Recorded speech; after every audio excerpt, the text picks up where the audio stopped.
Now, there we go. Can you see You it get now? it? Yes. Can you see it now? Yes. Yep. Okay. I was working on getting it up. Okay. Okay. So we've started each one of these with research, and the whole intent of this book is for principals, district leadership, and things like that, because we believe ever so strongly that a literacy initiative or increasing literacy outcomes should not be on the backs of teachers. In fact, I will tell you that I have never once seen a literacy initiative successful unless there's a strong principal at the helm. Today, we're going to be visiting with our guest is Jody Reese from Farmington, um, Davis, Utah, in Farmington, Utah. She's the principal at Sunset.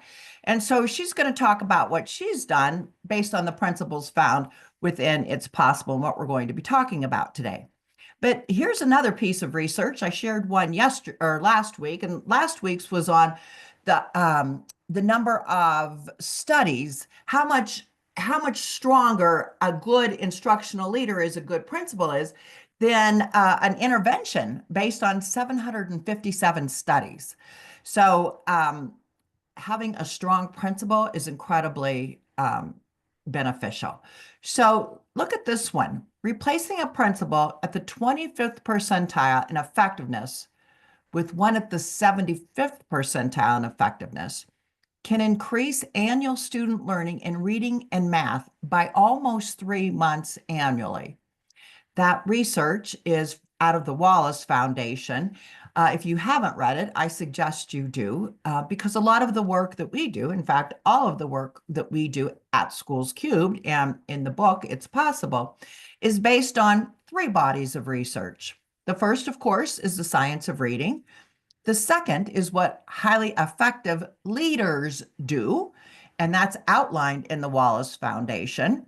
And the third one is what highly effective schools do.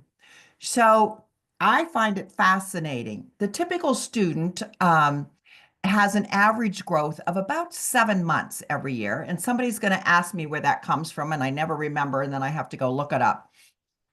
But the typical student grows by about 7 months in a year. If we add another 3 months onto that, because we have a highly effective principal, that's about almost another half of how much growth we can expect for that student. That's incredible. And here's the thing, we don't believe in dismantling or replacing a principal. We think a principal at the 25th percentile can easily become a principal at the 75th percentile. So, a principal, a leader matters. Go ahead, Angie. So today we're going to dig into what the key components of what we believe are the key components of assessment in order to ensure that it's possible that all students reach grade level. And they are benchmark assessments. And often benchmark assessments can also be referred to as an interim assessment, a universal screener. All of those are the same thing in our book. The next one is a diagnostic survey or screener. And then the third piece of information, assessment that we rely on is progress monitoring. And you're going to find out that that's the thing that we rely on the most. And then a summative assessment.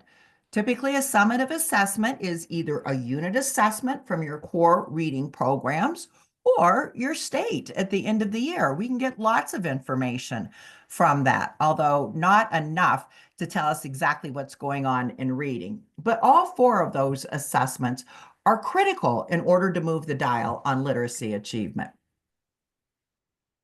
Okay, so when we're talking about assessments, and particularly for those schools going from a balanced literacy approach to a science of reading or a structured literacy approach, there are some practices that we suggest you move away from. And there are other practices that we suggest that you step into.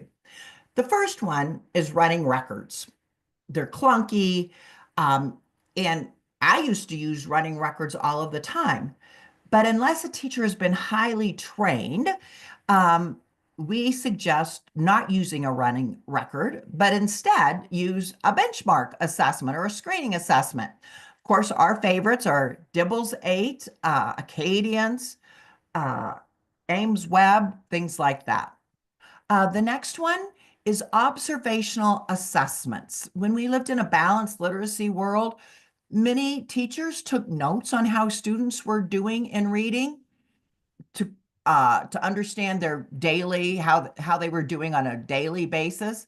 Well, we believe in progress monitoring probes instead. In fact, we couldn't get by without progress monitoring probes.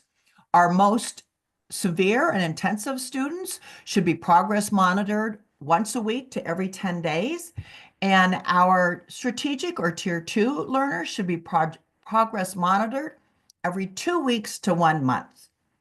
And then the next one is a reading level assessment. That A to Z, the Fontes and Pinnell system, doesn't give us a lot of information regarding what it is a student we need to hone in as a teacher to know exactly what students need. We suggest looking at a diagnostic screener or survey instead. And then the next one is standard-based assessments. And even though our state summative assessment is a standard-based assessment, instead of using that to diagnose or to even determine how we should be teaching students to read, we reserve those for summative and later on as kids are moving along within their reading grade levels. And then we talked about diagnostic, but also a true diagnostic assessment. For there's very few 4 or 5 children who might need it. And then instead of doing an informal reading inventory, we believe in, again, outcome or summative assessments. Go ahead, Angie. So when we talk about practices to move away from, here's another one that's going to be kind of a shocker. And that is we go into many, many schools and we see when students are grouped together for small group, that they're actually being grouped based on red, yellow, or green. And that's how often they come to the teacher table for small group. Yet we believe strongly that we call that the instructional level. We believe the instructional level only gives us a bird's eye view of how students are doing. And we rarely suggest grouping students based on that instructional level. We look at it first to see overall how we're doing, but not to differentiate our instruction. Okay, go ahead, Angie. So one of the things that we think is important in a structured literacy environment, and particularly if you're passionate about moving all students to grade level, is to ensure that we have protocols. The protocol that you see here is a benchmark protocol. And though, as I just stated, we don't group students based on their instructional level from their benchmark, we do believe that benchmark information is very critical to examine how we're doing overall as a school, as a grade level, as a teacher. And we also use benchmark data to see how all students are doing in total, to find out where we can use our resources and things like that. So each benchmark, beginning, middle, and end of the year in the book, It's Possible, is nuanced to bring out the questions that we should be asking at each of the steps along the way. As an example, at the beginning of the year, when we do our first benchmark, we want to make sure how all grade levels are doing, and do we need to change our resources? Here's an example. In kindergarten, typically you get what you get because we don't have the ability to level classrooms and make sure they're equally adjusted based on skills. Instead, you just get what walks through the door. So if you haven't examined that benchmark information, you might have one kindergarten teacher that has 15 students in red and intensive with intensive needs. And you might have another kindergarten teacher that only has 5 students in need. So at the beginning of the year, we analyze our benchmark data to see what teachers need help and where we might put our resources. Go ahead, Angie. So benchmark assessments tell us broadly how students are doing. We can use them to analyze what groups of students are making gains and which are not.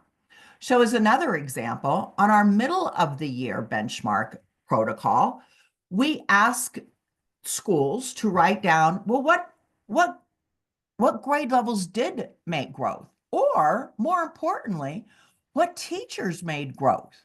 And were there particular classrooms where students went backwards?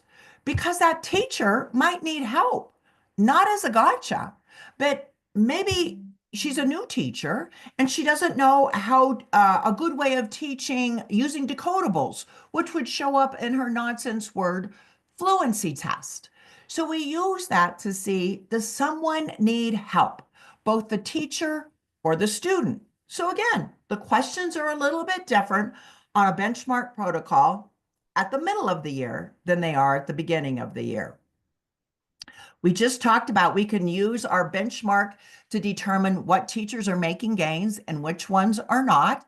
And we can also use them to inform whole group instruction. How many of our kids are getting there based on our universal instruction? If we're not moving the dial on green students getting more, then we need help in our universal instruction. But we cannot use benchmark assessments to inform our small group instruction. It just doesn't give us enough information. So we have developed, and these are found in the book, 8 guiding principles to use for progress monitoring data analysis. The first one is a big one. I'm not going to go through all of these, but look at this. We believe that meetings should take no longer than 45 minutes for a teacher, for a group of teachers, to sufficiently analyze their data. And we believe that every student can be examined during every progress monitoring or every data meeting. Holy cow, how do we look at every student during on their progress monitoring? Every single one. And you'll see we do in just a minute. Go ahead, Angie. So, as I've said, progress monitoring is really where the rubber hits the road as far as if you really want to move the dial when it comes to increasing literacy achievement for all students. So the first thing is students need to be progress monitored on the skill in which there is a deficit. They also need to be taught on the skill that is the deficit. So in other words, if you have a student in 3rd grade or 2nd grade, and you're giving them an oral reading fluency, and now I'm thinking maybe to a cadence, but they really never mastered nonsense word fluency, we need to be looking at their nonsense word fluency data and making sure that we're giving instruction that aligns to that, but not as a singular skill, always in text. So in this case, we would want to make sure that in order to increase blending, which is what nonsense word indicates, that students are in decodable text a lot based on the skill that they're being directly taught. So as an example, if there is a deficit, and you can use your diagnostic screener to dig even deeper on this, let's suppose they have a deficit in nonsense word fluency, and you've done a diagnostic screener, and you know they have trouble with short A and short O, you're going to go back and directly teach that in small group instruction, and then have them practice with short A decodables. So always aligning our instruction, direct instruction for 2 or 3 minutes, and then reading, in this case, a decodable text. Oh, Thank you. Sorry. That's all right. Sorry. So if a student has not mastered phoneme segmentation, then they need intervention in that area. We're not suggesting that they only receive an activity that's aligned with that, but rather activity, not activities, instruction that also gets them reading into text as quickly as possible. Go ahead, Angie. So we have another system. We have a very specific system, and this is how we can get it done in 45 minutes. This is what we call a dot card, and we're going to show you another way of doing this too. But we've created this because so many Acadians, Dibbles 8, Ames Web are so cumbersome in their ability to look at progress monitoring over time to make sure students are growing. So we've developed a system in which, if you look at this dot card, I'll just explain it. We're going to show you a spreadsheet that does the same thing. But this student is being progress monitored on phoneme segmentation. On the first dot card, on the first dot, which is red, she was well below, although that's the only time these dots have anything to do with the benchmark, the instructional level. So they started to progress monitor her, or this is him, Jason, sorry. On the next one, he didn't make much growth. So his dot is yellow. Again, it has nothing to do with the instructional level. It has to do with his growth. On the next progress monitoring, he did make growth. And so because he made growth, his dot is green. The next two progress monitors are red, still didn't make growth. So what happens is if you can imagine if you have a sea of cards on a wall, and I'm sure Angie's going to talk about this because Angie's obsessed with dot cards, I just have to tell you, then the administrator can quickly see what students are in trouble. And our data meetings should only be based on the students who are in trouble, maybe 5 or 6 kids. And if they're making gains, we're going to keep going. No need to discuss them and bring them up and find them in our Acadians or Dibbles 8 system. You can also see that in this card, the student has 2 blue dots. When a student has 2 blue dots, that means that student is on grade level, and we no longer need to progress monitor that student, and he would actually come out of the big card, the sentence strips. His card would be moved once he made grade level. Okay, Angie. Here we also have a progress monitoring spreadsheet. It does the same exact thing, works in the same way, but the cells automatically flip if a student makes grade level. So here you can see that at the middle of this, in the middle of this sheet, you can see 2 children that we're very worried about. Angie Morales is right in the center. She didn't start to make traction. In fact, she never made traction. I can't remember. This one is on oral reading fluency. And so she needed to be discussed at a data team meeting. And the other one is Jade Barlow. I know some of these names are going to sound familiar to some of you people because I've named them off after people in our schools. But Jade also is a struggler. So those are the only 2 students that we would talk about during our data process. And we would hone in right on them because everybody else is doing pretty well. Okay. I think that's actually the end. So that is the end of basically how we do data analysis. And I'm going to turn it over to Angie now. And I'll try to, Angie, while you're talking, I'll try to monitor the questions and see what we've got. But you go ahead. Okay, sounds great. Can you hear me okay? Yes. Okay, I'm going to go back. I'm going to talk for a few minutes about some of the components of the assessment and how we actually implemented these in the building. And then after a few minutes, I will be bringing in Jody Reese, our featured principal who's with us today, and hear what this work looks like in her building. So I want to go back to the key components of assessment.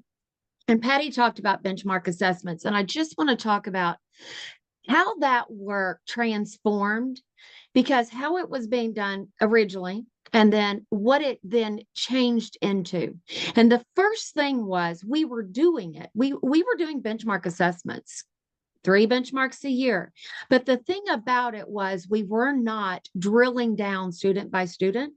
And we were doing this more out of compliance of like check. Yes, it was 3 benchmarks, but we weren't using it to guide and to really make decisions. So after each of the benchmarks, beginning of year, middle of year, and end of year, we immediately, the very next week, as soon as that was completed, the very next week, we brought in our teachers, grade level at a time, and we went through the benchmark assessments. In previous years, when I had been a teacher, before I was a principal, and I had done this as participated at these meetings as a teacher, we would be given the percentage of green, yellow, and red. We never went down to the student level. And so there was limited growth there because we weren't taking these student by student by student. So when we started working with Schools Cubed, we not only met immediately after the benchmarks, and we developed a plan, and we determined which students needed intervention. And we looked at every student who was not at the 50th percentile or higher, which students needed intervention, and based upon the benchmark assessment, what intervention would they receive? If we could not determine it, we would then look at a diagnostic screener to maybe see where they would be placed in the program that we were using. But more importantly than that, we set building goals on the benchmark assessments so that this benchmark, it was guiding our work as we went through our overall work. How are we doing as a building? We set building goals for middle of the year and end of the year. And then at our meetings, we would look at, are we on pace to hit that middle of year goal? Are we on pace between middle and end of the year? Are we on pace to hit that end of year goal? And so it was truly guiding our work. It was like this living, breathing part of what we were doing. And it literally directed everything that we did. And so then we also had each grade level had a goal. Each grade level, what percentage of students were at the 50th or higher? Where did we want them by the end of the year?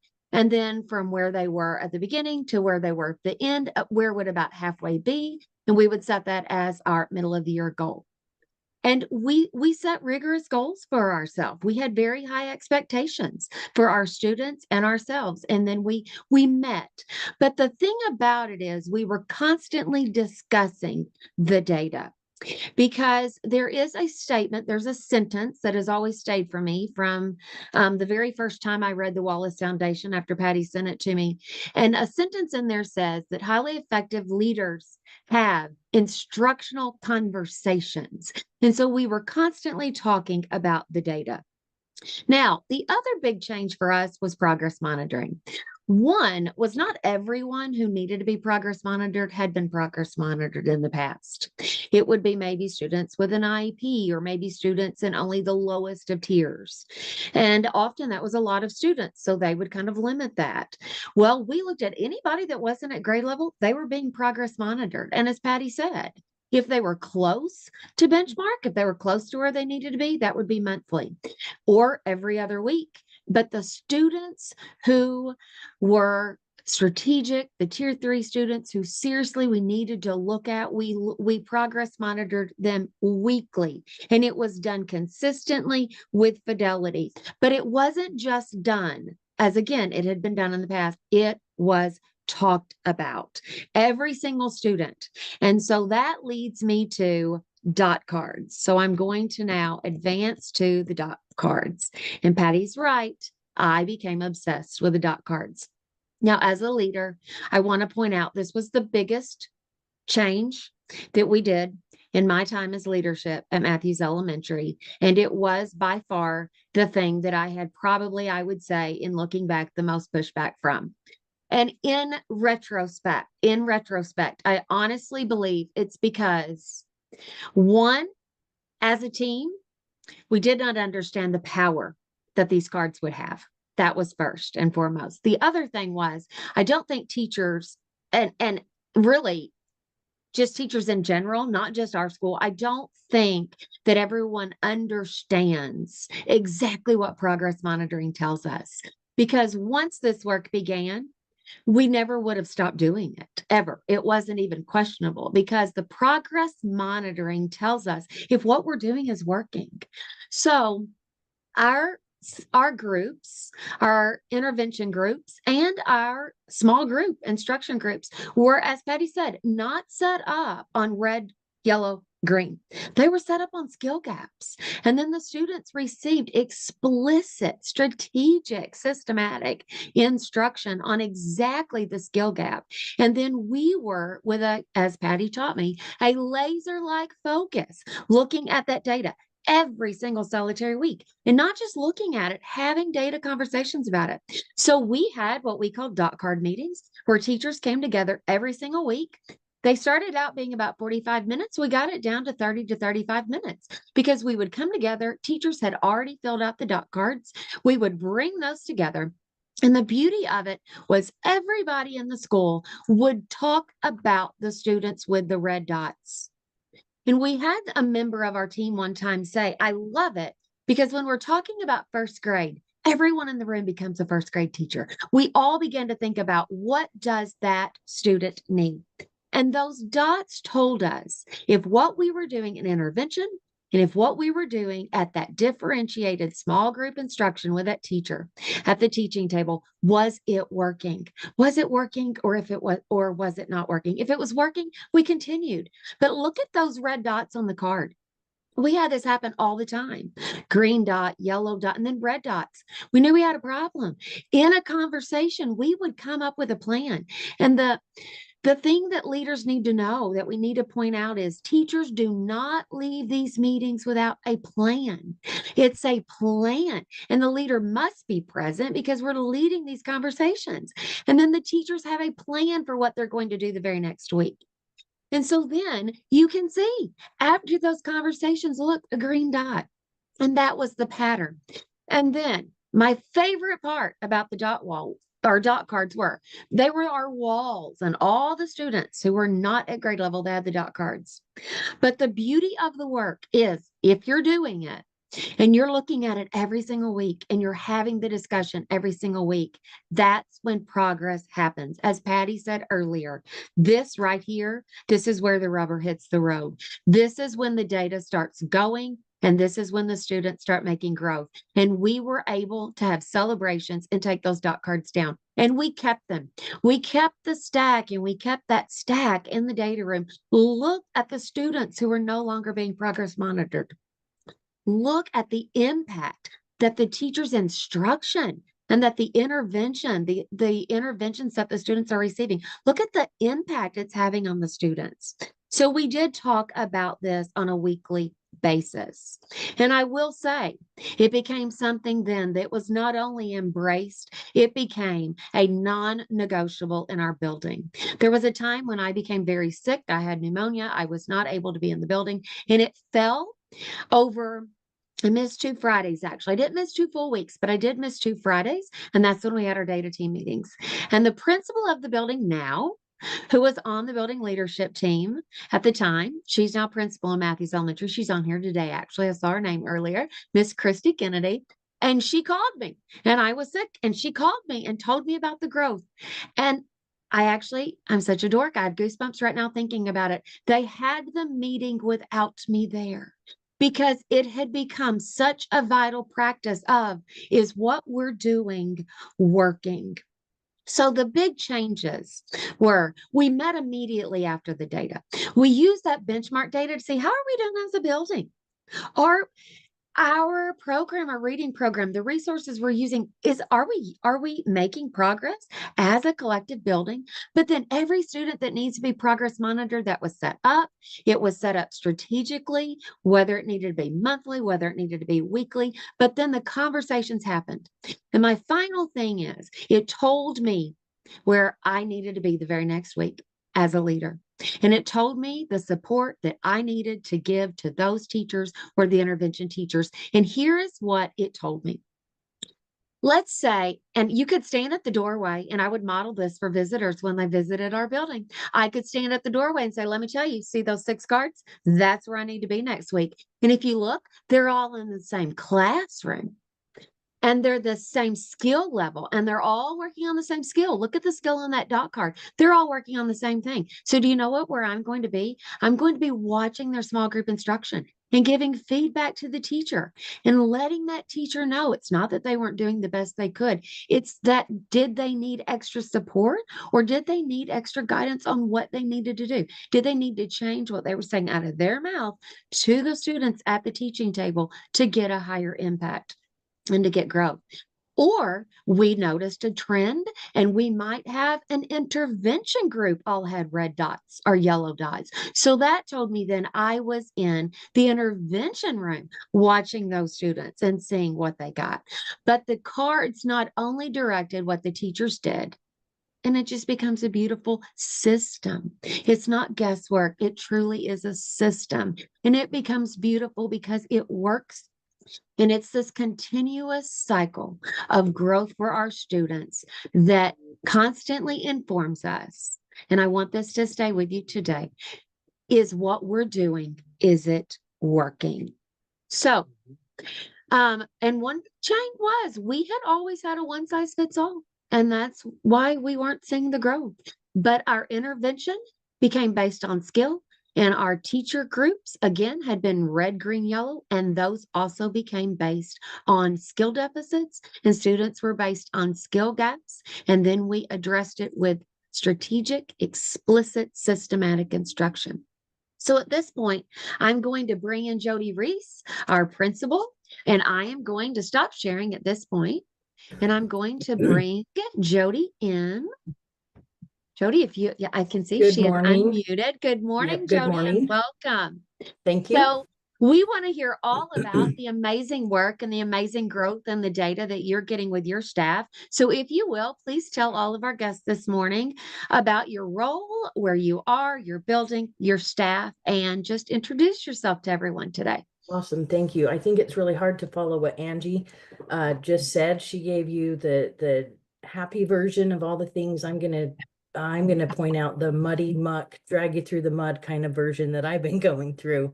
But it's encouraging for me to hear Angie speak about what's on the other side of things at the end of the hard work. So like Angie said, my name is Jody Reese. I'm the principal at Sunset Elementary in Davis School District, which is in Farmington, Utah.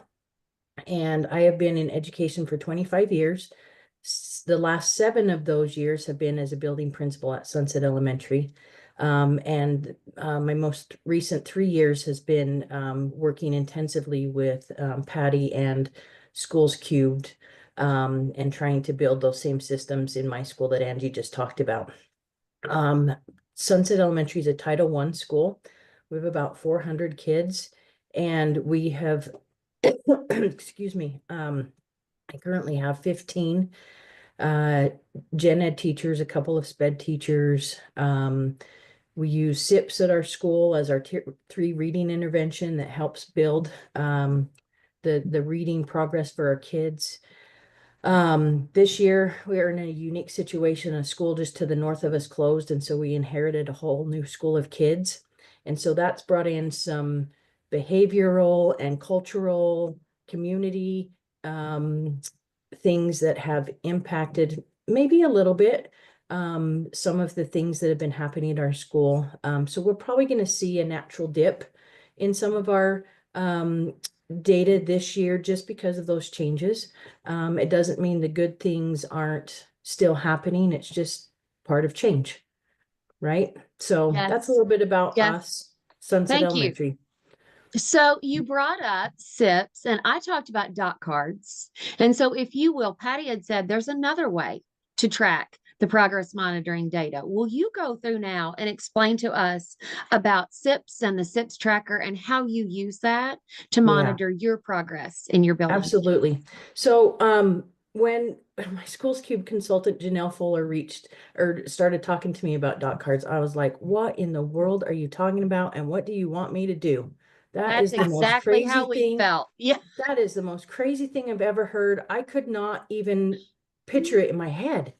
And so then she showed us the tracker, and Patty actually showed the progress monitoring tracker on the slides. And so that's what we're currently using with our teachers to track. It does the same thing the dot card does. It's just in an Excel file instead of on a dot card. We are still in the getting dirty with it, trying to sort it out, trying to convince teachers that it's the right thing to look at and how to use the data. But we're well on our way to using that successfully. Speaking of SIPs, SIPs is our tier 3, and I'm going to share my screen really quick. Okay, I wonderful. hope I can I indeed hope make yours this goes better work. than mine did. Okay, so we use SIPs as our tier 3 intervention. And so these are generally for our kids that score a composite score in the red or yellow if you're using Dibble's Acadians. And this is a tracker that we used. The orange box on the side of it, I've just covered up the names of our kids for their privacy. Oh, this is not the right one. Hold on. Okay. This is my version of the dot cards. Sorry. I need this one. Did it switch? It did. Yep. Yes, you're good, Okay. Jody. Okay. So this is our, again, the blue box, just, I don't want you stealing my good tutors, so I didn't put their names up on the screen. Okay. But this takes us through, these kids are grouped, and so you can see in column G, it gives the level of the lesson where the kids are. And then after every 5 lessons, they have a mastery test. And so these kids get a score on phonics and sight words, basically telling us, is the instruction in SIPs working for these kids? Are they mastering the skills that SIPs is teaching them? So anytime there's a green on the screen, and I'll kind of slide over so you can see, but anytime there's a green, kids are mastering. Anytime there's a red, they haven't quite hit that mastery level yet. So what we do when we look at this is we will now go in and look at those individual kids, compare it with their progress monitoring data, and say, are we seeing that same trend? Are the greens growing in their progress monitoring? And typically what we find is, yes, that's true. And our reds are kind of stagnant. And then we start having conversations about how is SIPs being implemented? Is it being implemented with fidelity? Are they going fast enough so they get through the lesson and the kids get enough reading time? Are teachers supporting the SIPs work back in the classroom so those kids are getting double doses of those skills? And recently we've even had conversations about, is this SIPs tutor, the paraprofessional that's teaching SIPs, are they the right one to be teaching this group of kids? Or do we need to make a switch in the people giving the lessons so that it's more impactful for those kids?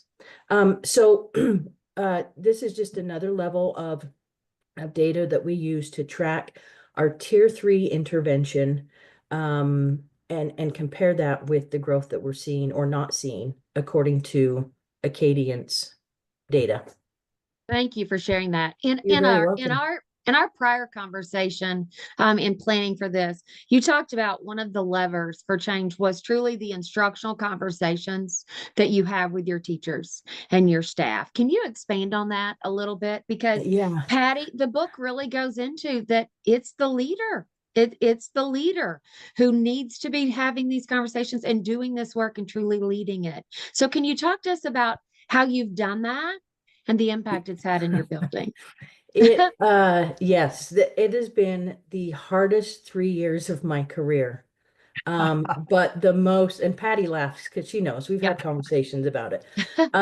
But by far the most impactful 3 years of my educational career, especially as an instructional leader. I would tell anybody who will listen to me that my work with Schools Cubed has been the most impactful work that I have done as an instructional leader. And I love that Patty's taken that work and putting it in a book so more people get to learn from the knowledge that she has with the Schools Cubed company. I've worked with my Schools Cubed consultant, and she has pushed me immensely. Just the things that I've learned. Patty shared a slide at the beginning of her presentation that talked about a principal in the 25th percentile versus a principal at the 75th percentile. I think when I started this journey, I thought I was a good instructional leader. I was not seasoned as a principal, but I felt like I had good knowledge to grow my teachers and make things happen. And then I started in my Schools Cubed, and I learned really quick I was in that 25th percentile. But now I'm proud to say I'm more up into 75 because of the knowledge that I've gained, that I can speak more fluently to literacy, science of reading. I've been letters trained with my teachers. The conversations around data and progress monitoring. When we first started this, I was the red, yellow, green principal. They're red. We got to fix it. But now I can dial down and I can talk about first sound fluency, correct letter sounds, all the sub skills that we need to be looking at. And one of the things that we try to do with our teachers is 3 times a year we have deep data dives with them after benchmark, because it's so important. And we spend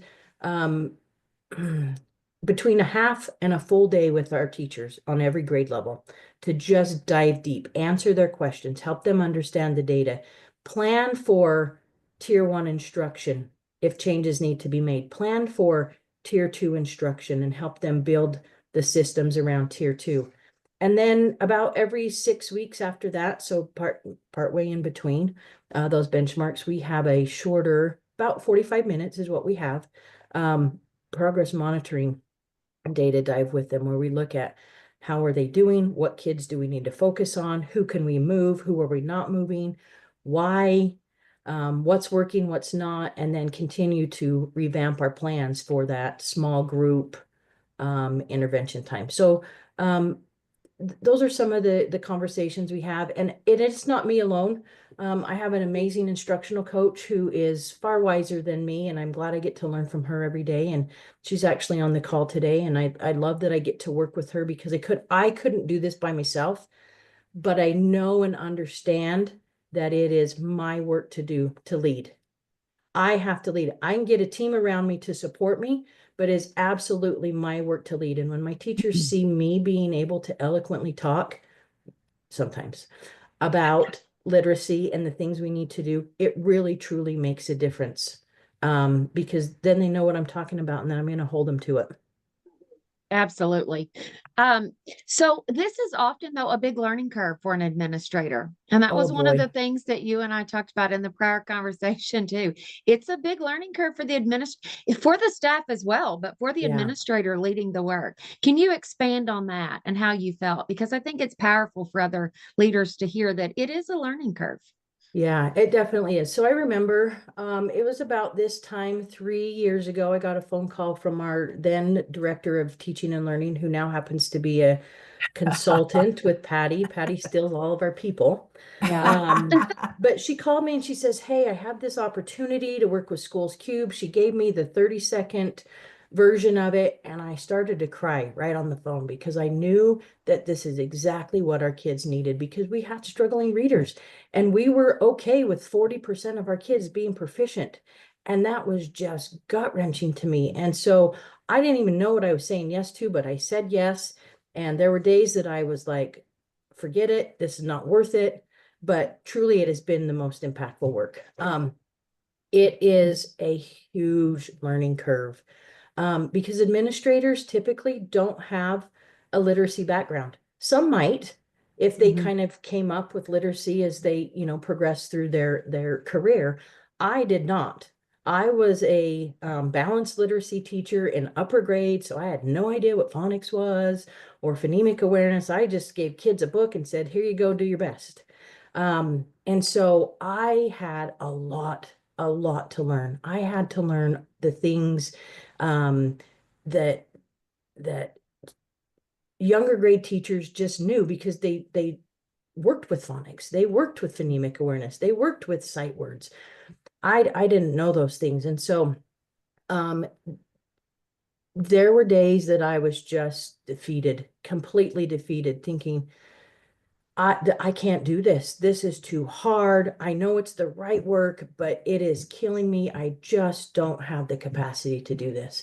But I will tell anybody again that wants to listen, you do have the capacity to do this. You have to give yourself grace because it's hard, but it is the right work, and it's the right work that administrators need to be involved in. Yes. Get yourself a team that's going to continue to support you and grow you. I'm grateful for, Patti and Janelle and Schools Cubed, and for my literacy coach, and for my district and the way that they support us with this work. But it is hard and it's messy and you're going to hate life. But when you start to see teachers get it, and you start to see the progress that the kids make, it makes it all worth it. And I do it 1,000 times over. Yes, Thank I you, totally Jody. agree. Thanks for sharing that. You're very And, welcome. and it's important to point out too that I had been an instructional coach, so I've had some of the literacy background, and and had done consulting work, but the part that my learning curve was, I didn't know the systems and structures piece. I Yeah. did not know the systems piece. And when I was setting that up, it was all completely brand new. And I was the same way, like, can I do this? I mean, it is that learning curve, but it is so important to just get in there. And as you said, start the work. And then Yeah. the teachers see that you're learning right along with them. And it is about building that team. And then the team collectively grows together as you do the work. Because I think I saw it's hard to talk, listen, and watch the chat box. But I think I saw someone point out that, I had principal training. I had some state principal training as first year principal. I had also had a master's and a specialist degree, and never had I heard about systems and structures, and never had I heard about Yeah. being an instructional leader. Yeah. So thank you for expressing how important it is for the principals to lead the work. And you did a beautiful job of really describing what that work looks like. And kudos to you and your staff for embracing it. Thank you. I always say too, hardest work I've ever done, but by far the most rewarding. At Yeah. this point, I'm going to Can I bring can I Patti say one in. more thing? Can I Of say one more course. thing that just came to Absolutely. my mind while you were talking? Yes. I know that there are some administrators on the call, but I know there's some instructional leaders on or instructional coaches on the call. I just want to speak to my instructional coach for a second.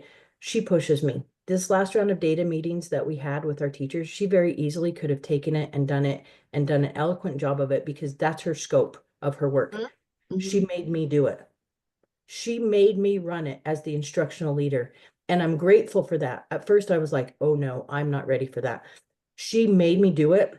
And I am far better because of that, because now I know what I'm speaking to. So if you are an instructional coach, push your principals, push them to do this work, guide them, teach them, help them, but push them to do this work because they need to be doing it.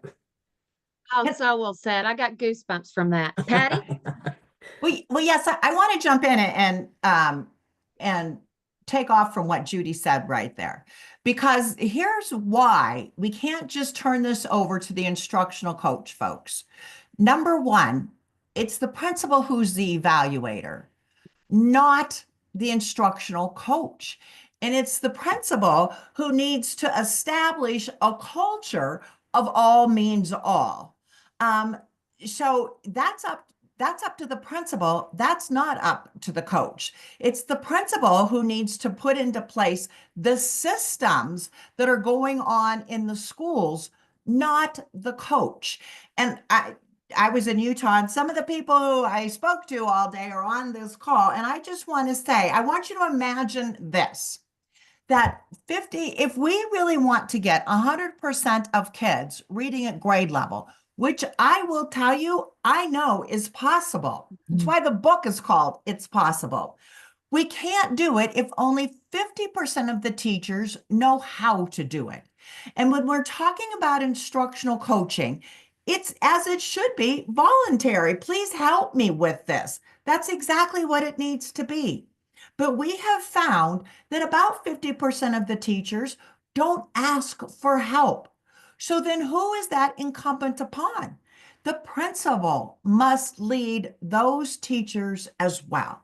So the work that we see happening in schools where we move the most students is because the principal is leading the work. Sorry, I just had to add that. Oh, don't be sorry. No, I'm amening. Yeah, I had goosebumps as you were saying it. So true. Patty, did you happen to see any questions in the chat box that you Yes. would like to address? Yes, there is Okay. one. Jody talked about Jody talked about triple dosing, and she's right. Principals or tier 3 students should be triple dosed. And here's how she does it. All kids get core literacy instruction, and then her tier 3 students, in addition, receive SIPs for their intervention.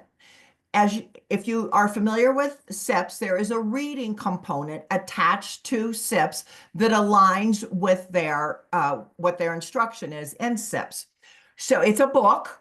And so we do a baggie system. The book goes into the baggie. And then when they're in small group, the teacher is working on those same skills that the student had in SIPs in their small group instruction. So that gives students an opportunity to get it 3 times. So, and then they get it for intervention as well. So that is how we triple dose our most severe in need students. And then somebody also asked me about tier 2. We strongly believe that students who are in tier 2, their instruction should be aligned to whole group instruction. So it might be, often we see the students in tier 2 as fluency students who need more work with fluency. So rereading of the passage, dyad reading. It could be a reread of their social studies book. It doesn't have to be their core reading program, but something that they are seeing in their regular classroom instruction.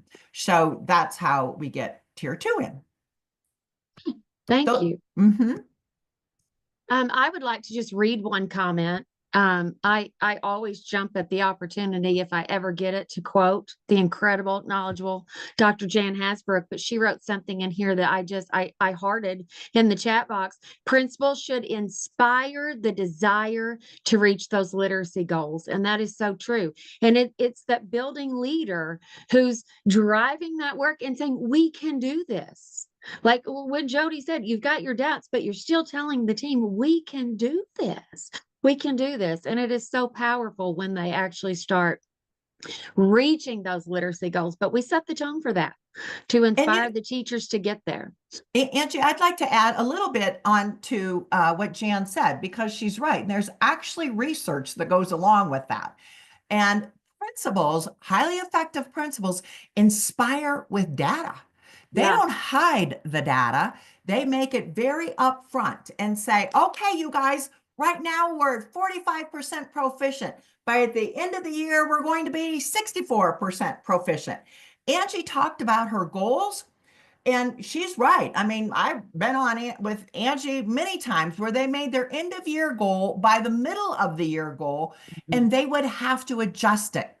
Another thing that we do with goals that people sometimes forget about is we make sure that our schools have a goal for those lowest achieving students, so that we always are saying, how many are we going to get out of tier 3 every single year? We look at those tier 3 goals too.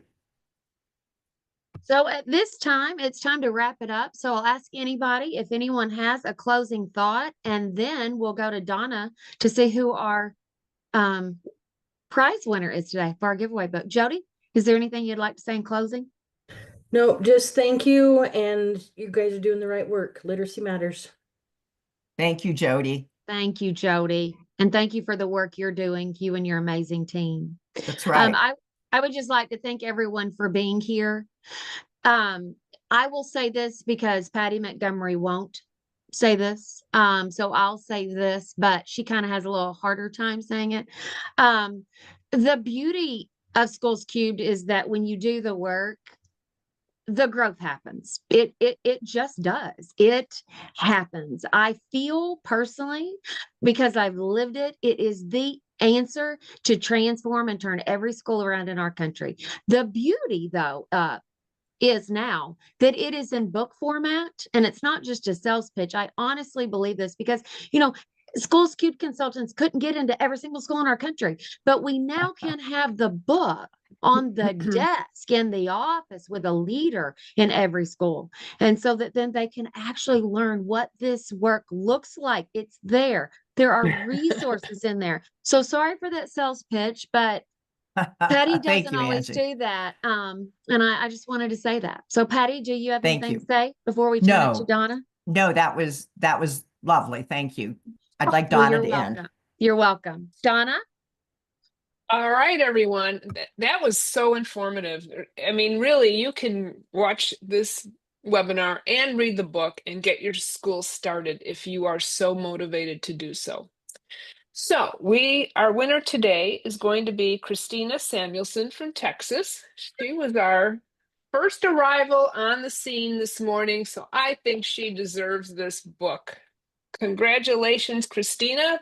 Please put your name, your address in the chat, and we will send that book to you along with a bonus dot card. Dot card. And you know what, Donna, someone asked me and I forgot to, or someone put a question in the chat, and it was, how big are the dot cards? You can do them on either a 3x5 card, which I think Angie did, or a 4x6.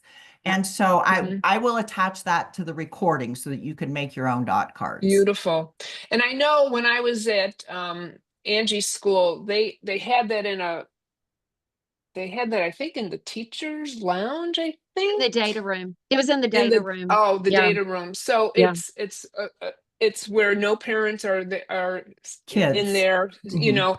and you can also put, some sort of shade or something over it if you want to keep it very, very private. Just a little tip there.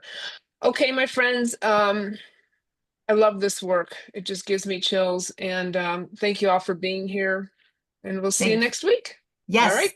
On Thank you. collaboration. Thank you. Hey, Very Patti good. and Angie, Bye. there was a Yes. there was Go a ahead, question Jody. there was a question in the chat about a certificate of attendance.